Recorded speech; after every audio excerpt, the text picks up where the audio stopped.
La tua mamma le teneva tutte incasinate dentro al cassetto e io le ho stampate a modino. Sono bellissime. Come sono? Bellissime. Magari le vedo domani, sono stanco morto. Tu no! Oh! Non rompere le palle.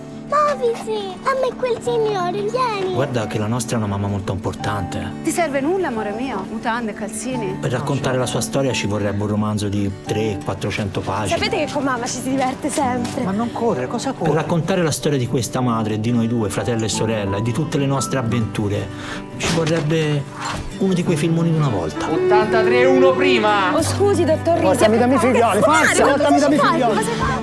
Vediamoci, Vince. 18 anni, molto lieta. È un trampolato. A me mi ha rovinato la vita. A lei anche. Se magari viene a conoscerla, la rovina anche a te. No. Figlia te roba tua, Bruno! Mi hai lasciato da sola! Per il fratello maggiore! Sei te che fai via? Quindi rimango qua, rimango. Mario! Ci ruba la Mimmi! Oh! Tanto ti ritrosa! Io non ne ho di bei ricordi. E se ce l'avessi me li farei levare tutti dalla testa. Scusami, vieni qui! Non ti volevo far male, vieni qui, Bruno! Amore, dove vai? Dove vai? Perché dall'amore di una mamma così come la nostra, purtroppo, per fortuna, non c'è via di scampo. Oh, che bella luce! Bella giornata oggi. La prima cosa bella che ho avuto dalla vita è il tuo sorriso giovane.